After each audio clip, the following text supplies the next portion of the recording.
Gruesome and indelible evidence of a real case of murder. In this chilling reconstruction, there are scenes which viewers may find disturbing.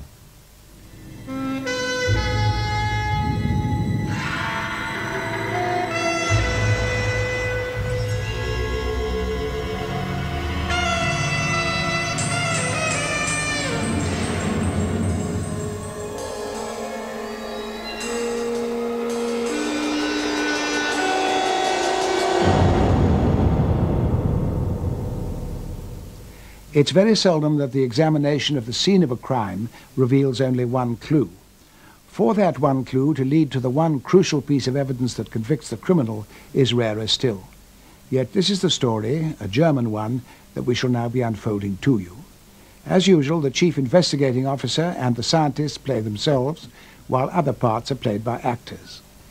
The ceremony of Walpurgisnacht, when witches ride on broomsticks, is celebrated in parts of Germany on the last night of April. It's a pagan festival, a sort of cross between Halloween and Bonfire Night. On one night during the 1980s, a dreadful murder took place. Among all the ritual bonfires, one other would hardly be noticed.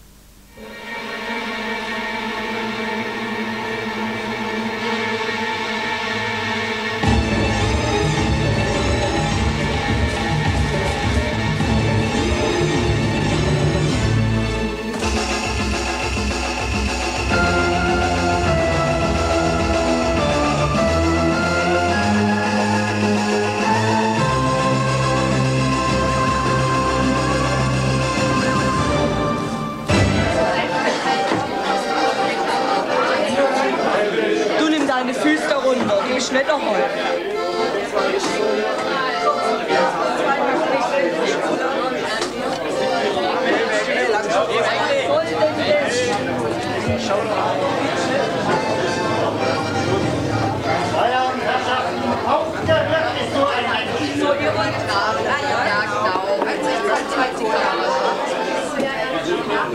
Hallo Leute, schaut mal, wen ich hier mitgebracht habe.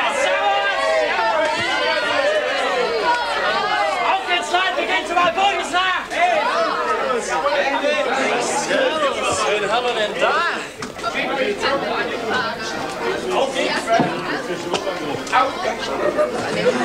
Was? Wir machen uns mal Vorgesagt, ne? Lass mich los! Man, sei doch nicht so. Lass mich endlich in Frieden! Du sollst sie loslassen! Hast du es nicht gehört? Lass sie! Mensch! Was geht dich denn das an, ne? Lass sie halt! Du alter Penner, du!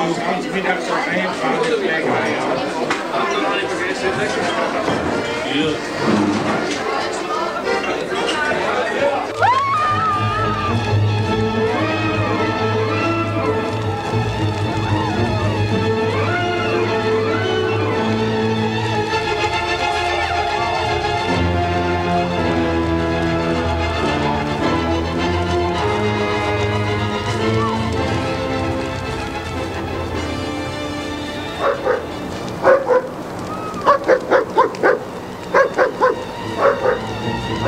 Sei ruhig!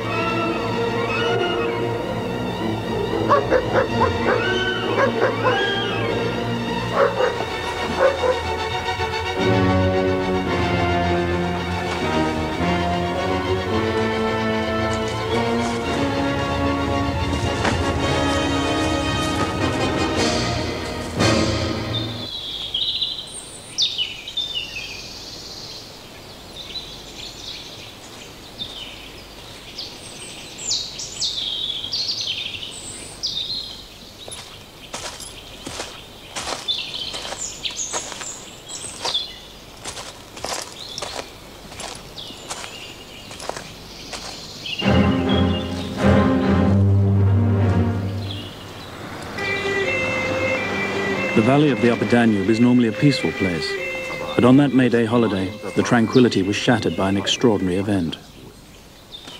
Da bin ich Gehaltbar von Tuttlingen, Wilhelm 92. Ich wiederhole, Tuttlingen, Wilhelm 92. Wie schaut's denn aus? Die Leiche sieht schlimm aus. Verdammt gründliche Arbeit. Ist was völlig verbrannt. Hast du den Gerichtsmediziner schon verständigt? Schon unterwegs. Ich kümmere mich mal um den Halter. Gut, danke. Haben wir denn an Spuren? Ja, nicht viel. Lediglich hier eine Schuhabdruckspur. Fotografiert haben wir sie. Die wollen wir jetzt noch abfahren und mal schauen, wie das dann wird.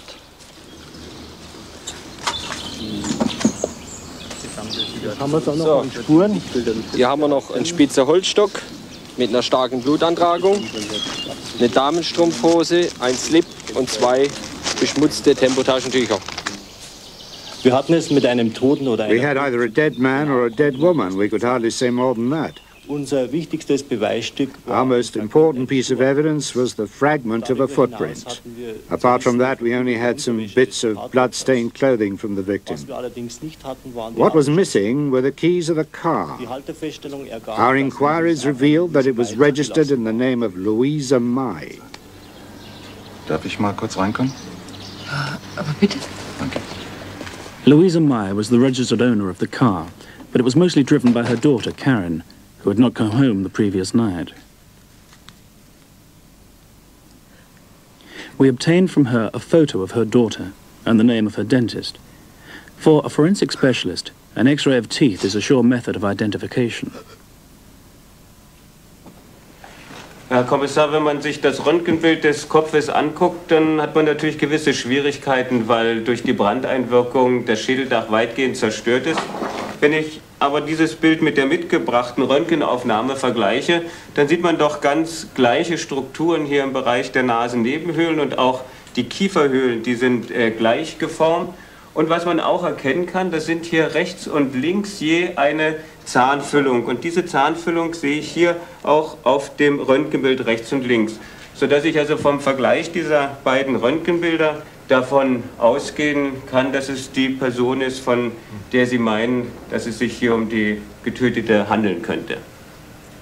Ich habe jetzt die Luftröhre bis in die Verzweigungen hinein frei präpariert und habe nirgendwo auch nur ein einziges Rußpartikel erkennen können. Ich gehe also davon aus, dass die Frau, als der Brand ausbrach, bereits tot war, also nicht mehr gelebt und nicht mehr geatmet hat.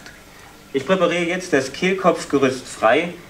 Es ist ganz elastisch, es ist ja wohl eine junge Frau gewesen. Ja. Und es sind nirgendwo Verletzungen zu erkennen, auch keine Blutung, sodass ich von dem Befund her zunächst keinen Anhalt dafür habe, dass es zu einem Angriff gegen den Hals gekommen ist, zum Drosseln oder zum Würgen. Was möchten Sie? Kann ich das Blut holen? Das ist für die Kohlenmonoxidbestimmung und das ist für die Alkoholbestimmung. Es eilt. Ja. Ja? Dankeschön. Herr Professor, an was ist dann die Frau überhaupt gestorben? Ja, das ist schwierig zu sagen, weil die Befunde am Hals nicht eindeutig sind und die Halsmuskulatur verbrannt ist und auch die Gesichtshaut. Und wir haben auch noch einen anderen Befund. Wir haben ja hier diesen tiefen Scheidenriss gesehen. Ich schätze, dass er ungefähr 6 cm lang ist und in die Tiefe geht. Die Scheide ist blutgefüllt. Es kann sein, dass die Frau aus diesem tiefen Riss verblutet ist oder dass es zu einer Luftembolie gekommen ist. Und was ich Ihnen noch sagen wollte, die Frau hat offenkundig ihre Monatsblutung gehabt. Ja, durch was könnte der Riss entstanden sein? Er könnte dadurch entstanden sein, dass eine Flasche oder ein stabförmiger Gegenstand heftig in die Scheide eingeführt wurde. Ich habe jetzt hier den Scheidenabstrich bekommen und unter dem Mikroskop durchgesehen. Es sind keine Samenfäden in dem Scheidenabstrich. Das heißt also, es hat kein Geschlechtsverkehr mit Samenerguss stattgefunden. Ich habe inzwischen auch das Ergebnis von den Blutgruppenuntersuchungen bekommen. Das Mädchen hatte die Blutgruppe 0. Und wir haben die Alkoholbestimmung durchgeführt. Zum Zeitpunkt des Todes war die Frau nicht alkoholisiert. Wir haben also keine Promille nachweisen können. Wir haben jetzt auch das Ergebnis der Kohlenmonoxidbestimmung. Sie hat kein Kohlenmonoxidhämoglobin im Blut gehabt. Das deckt sich mit den Ergebnissen unten bei der Sektion, dass die Frau, als der Brand ausbrach, bereits tot war und kein Rauchgas mehr eingeatmet hat. Wir hatten es mit einem This was a sexual crime. We knew little more than that after the autopsy. But at least we were sure of the woman's identity. Now we could start investigating what happened to her on the night of the crime. Also das kann ich Ihnen beim besten Willen nicht sagen. Das war so ein Durcheinander gestern Abend. Sie wissen ja, Walpurgisnacht. Kann schon sein, dass sie mit diesem Motorradbrüder mitgefahren ist. Du, dein Bier.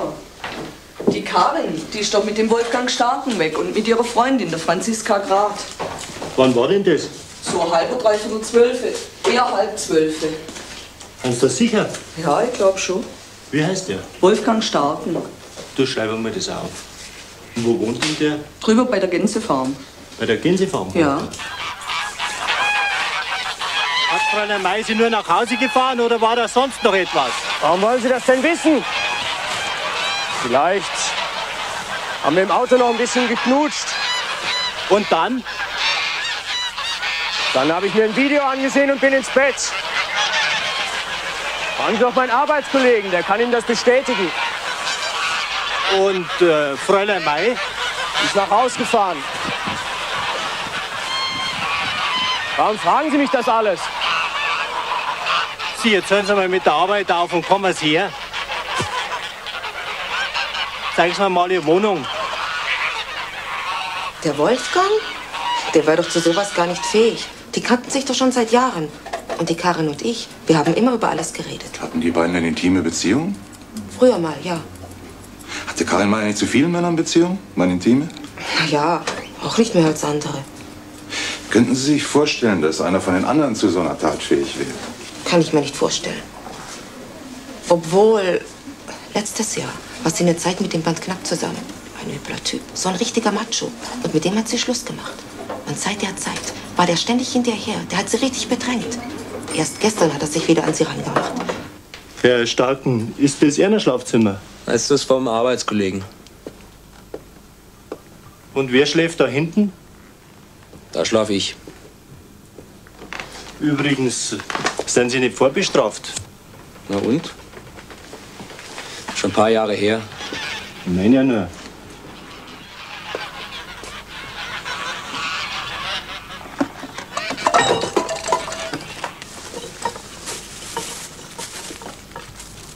Du, Helmut? Ja?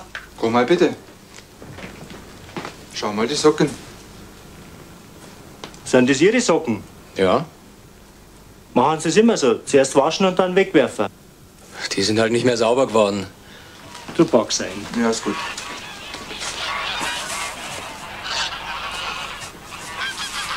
Herr Starken, haben Sie gewaschen?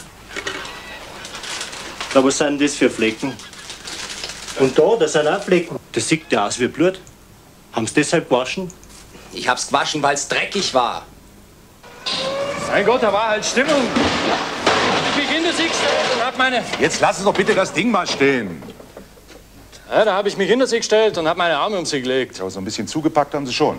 Gegen Ihren Willen. So im Spaß halt. Karin May hat sich von Ihnen belästigt gefühlt. Und nicht nur vorgestern, sondern ständig, seit sie Ihnen einen Laufpass gegeben hat. Ach, so ein Quatsch. Dafür haben wir ja Zeugen. Die versteht halt keinen Spaß. Herr Knapp, Sie werden uns schon ganz genau erklären müssen, wo Sie vorgestern Nacht waren. Kann ich. Wenn Sie nämlich kein einwandfreies Alibi haben, dann sieht die Sache finster für Sie aus. Hab ich aber. Seien Sie doch vernünftig.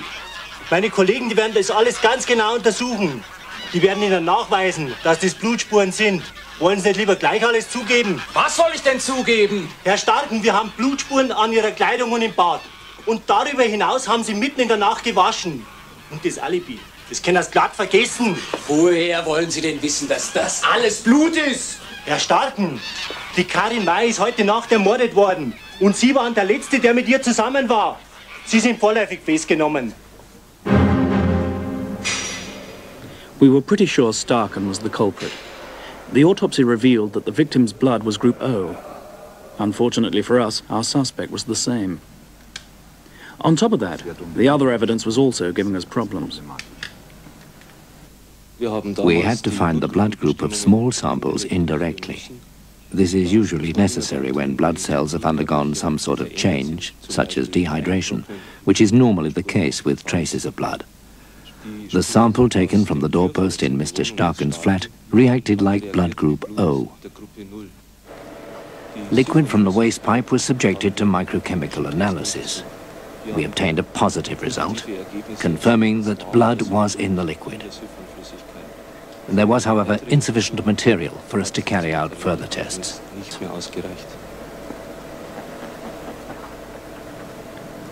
On the leather jacket, there were traces of human blood, but it was impossible to prove that it was the blood of the victim. Organic materials like leather display similar properties to those of blood group B, and this interferes with the test results. Wie schaut es denn beim Sweatshirt aus? Da gilt das Gleiche. Auch dort haben wir B gefunden. Es kann sein, dass hier die Lederjacke durch längeres Tragen auf das Sweatshirt abgegeben hat. Ja, und dann hatten wir noch diese Jeanshose. Auf der haben wir nichts gefunden. Lediglich in den Hosentaschen war Material von Tannennadeln, Fichtennadeln. Das ist verglichen worden hier mit Material vom Tatort und es könnte vom Tatort stammen. Und was haben Sie bei den Socken? Die Socken, die tragen lediglich Anhaftungen von Straßenstaub, Asphaltabrieb und sonst eigentlich nichts von Bedeutung. Wir waren uns ziemlich sicher. We were fairly certain that Starken was lying, but the forensic results so far were simply not adequate proof. Then my colleague came up with a second suspect, a former boyfriend of the victim, and that meant we had to follow this new lead just as intensively. Wir sind nach dem Feuer gleich heimgegangen. Was macht das? 4 Mark. Der Bernd hat bei mir übernachtet und der Jens und der Ulrich auch. Der Bernd, der war bei der Jutta drüben. Ja? Ihr habt nicht einpennen können, deswegen habe ich überhaupt erst geschnallt, was da drüben abgegangen ist im Schlafzimmer. Falls Sie sich an sowas noch erinnern können. Übrigens, Ihr TÜV ist abgelaufen. Bernd Knapp's alibi meant he was no longer a suspect. That brought us back to Starken and the few witnesses who might give us clues as to what happened that night. Da drüben war das Feuer. Seid ihr da ganz sicher? Ja, da bin ich ganz sicher. Warum haben Sie dann eigentlich nicht die Feuerwehr gerufen? Ja, ich konnte ja nicht wissen, dass da draußen so ein Auto brennt. Das war ja Walpurgisnacht, gell, und da brennen da in der Gegend Damm zu Feuer. Ja, aber die Feuer, die waren ja nicht in der Richtung, die waren doch eher in der Richtung.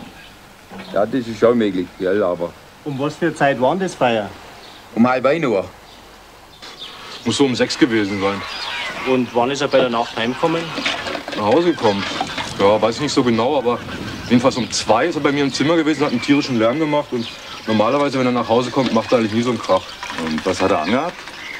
Was er angehabt hat? Ja. Was man halt anhat, wenn man ins Bett geht, einen Schlafanzug. Ja, logisch. Und was hat er am Abend angehabt? Ach so, als er weggegangen ist. Naja, so. Ich glaube, eine braune Lederjacke, Jeans, weiße Tennisschuhe, Marke Speed, so amerikanische. Weiß ich deshalb so genau, weil ich mir dieselben gekauft habe. Mir so gut gefallen. Können uns die mit zeigen? Na klar. The shoes that Starken was wearing that night were of crucial significance. We had the footprint from the scene of the crime. The question was, did Starken's tennis shoe make that mark? Die Schuhe, danke. Sagen Sie mal, wäre das möglich, dass der Starken sich Ihre Schuhe ausgeliehen hat? Nee, glaube ich kaum, weil die sind innerlich 2 Nummern zu klein.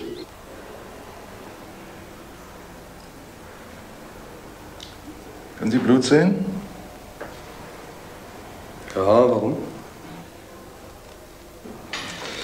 Eine Bekannte von Ihnen hat uns erzählt, dass Sie mal aus dem Horrorfilm rausgerannt sind, weil er Ihnen zu blutig war. Stimmt. Also was stimmt? Wenn Sie Blut sehen, dann können Sie kein Blut sehen. Es kommt drauf an. Hatte Karin May ihre Tage? Nein. Woher wissen Sie denn das? Sonst wäre ich ja voll Blut geworden. Ach, Sie hatten also Verkehr mit ihr? Ja. Was für Schuhe haben Sie eigentlich damals angehabt in dieser Nacht? Weiß ich nicht mehr. Dann sag's ich Ihnen. Weiße Tennisschuhe Marke Speed. Nee. Sowas habe ich gar nicht. Starken was lying.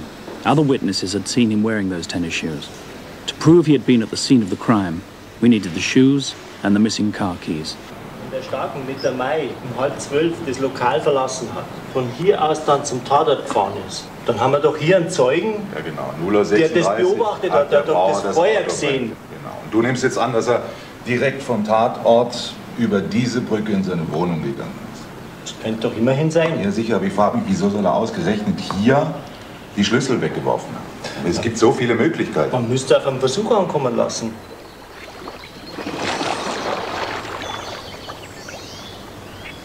Glauben Sie, dass wir überhaupt eine Chance haben, was zu finden? Ja nun, besonders günstig sind die Voraussetzungen nicht, aber es kommt darauf an, wie der Grund beschaffen ist, Schlamm, was die Taucher für eine Sichtweite haben. Die Strömung können wir doch praktisch außer Acht lassen, die ist sehr gering. Wen hat den Schlüssel überhaupt da reingeworfen? Das ist reine Spekulation. Warten wir es noch mehr ab, okay?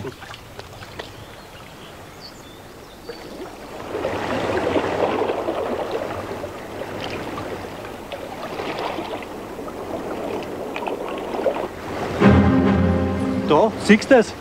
Und du allweil mit deinem Pessimismus. It was all coming right. The keys fitted both the car and the door to Karin Mai's flat. But despite a thorough search, the shoes had vanished. Vom Gasthof Stern in Mülheim sind Sie kurz nach 11:30 zusammen mit Karin Mai weggefahren. Das hat uns eine Bedienung bestätigt. Sie sind dann mit dem Auto Richtung Beuron gefahren, circa 20 Minuten, dort von der Landstraße in einen Feldweg abgebogen in den Wald zum Tatort. Dort wollten Sie mit Karin Mai Geschlechtsverkehr haben. Aber sie hatte ihre Tage. Es ging nicht. Oder sie wollte nicht, oder was auch immer. Sie haben dann eine Wut gekriegt und haben sie brutal verletzt. Sie ist verblutet. Oder sie haben die Nerven verloren und haben sie erwürgt. Dann haben sie den Brand gelegt, um die Tat zu vertuschen. Und dann sind sie weggerannt. Nach Hause. Und zwar über die Donaubrücke. Und da ist ihnen eingefallen, dass die Autoschlüssel von Karin Mai noch in ihrer Tasche waren. Und die haben sie ins Wasser geworfen. Nein, nein! Was habe ich denn mit denen zu tun? Sie schreien jetzt so rum. Die auffälligen Tennisschuhe haben sie hinterhergeworfen. An ihren Socken haben wir Schmutz- und Asphaltanhaftungen festgestellt. Ja, die waren dreckig. Darum habe ich sie ja gewaschen. Ja, und der Dreck, der stammt aus der Gegend um die Brücke. Und diese Spuren, die wollten sie loswerden. Nein! Oh doch, beseitigen wollten sie nämlich auch das Blut an ihrer Kleidung. Woher wollen Sie denn überhaupt wissen, dass das Blut war? Herr Starken, unsere Chemiker haben eindeutig Blut nachweisen können an ihrer Kleidung und dem Badewannensiphon. Das kann nicht sein! Das ist aber so! Herr Starken, machen Sie doch kein Theater. Wir haben alle Beweise gegen Sie in der Hand. Mit Ausnahme der Tennisschuhe. Und Sie können versichert sein, die werden wir auch noch finden. Und wenn wir die ganze Donau absuchen müssen. Also okay, 5 Mark. 5er wetten wir. Also.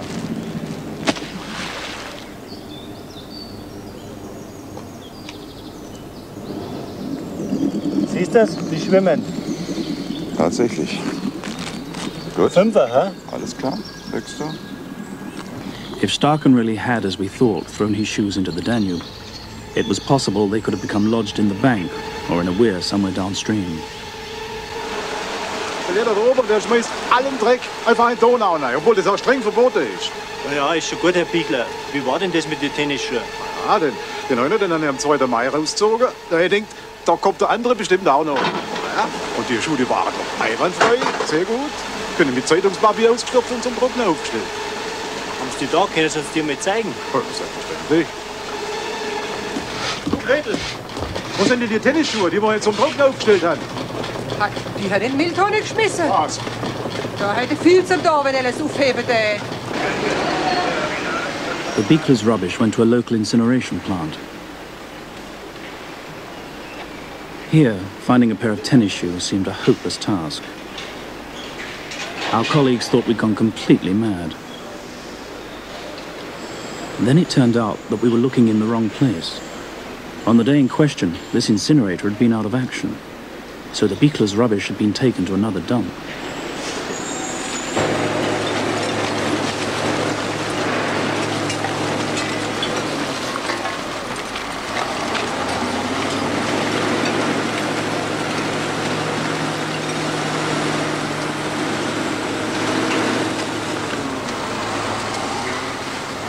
Jetzt mal 24 Stück. Ja.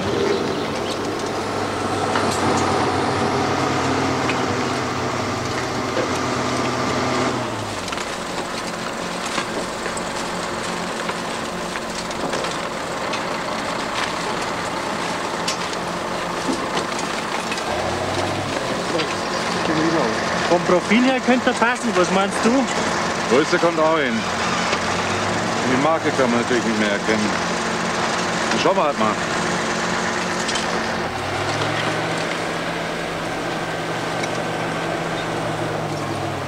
Könnte das sein, Herr Bichler? Ja. Nein. So ein Gerück hätte doch gar nicht angelangt. Sind Sie sich da ganz sicher? Profil stimmt nämlich, Größe auch. Aber das kann ich nicht so vergessen. Na dann, auf ein neues.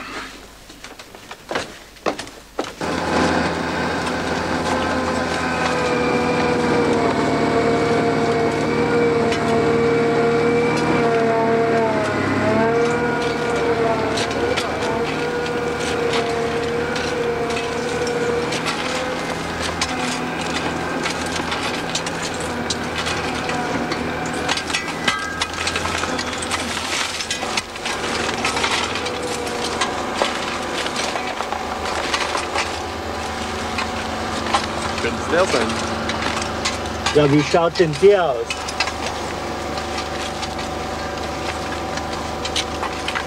Und dreckig. Du mach noch mal sauber. Sehr witzig.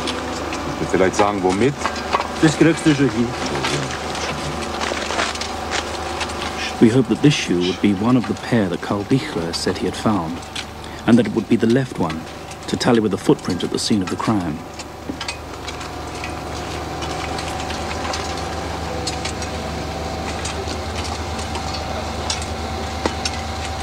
Das Profil ist das gleiche. Guck mal hier, das heißt doch Speed, oder? Könnte schon sein.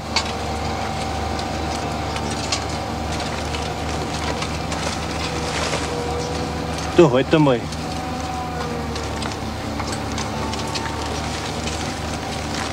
Da schau her.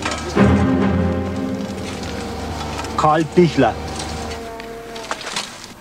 Hier ist also links der Gipsabdruck und rechts die Schuhsohle. Ist hier auf. The rest of our investigation was routine. In the laboratory, the patterns were compared. They were identical. And a woman at a local shoe shop remembered Starken buying the tennis shoes because they only had one pair in his large size at the time. The fact that Starken consistently denied owning such a pair of shoes meant that we could not believe anything he said. The crime must have been committed in exactly the way we had imagined.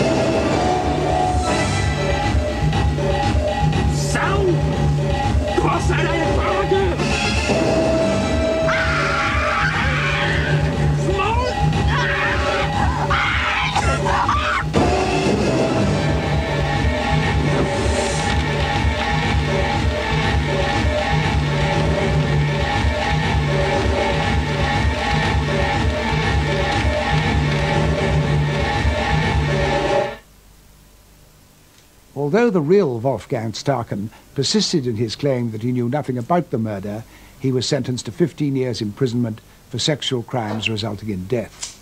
On appeal, and because of a technicality, the sentence was reduced to 9 years.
Next week, the police force in Sydney are on the trail of an extortionist who planted a bomb on Christmas Eve which ripped apart a department store.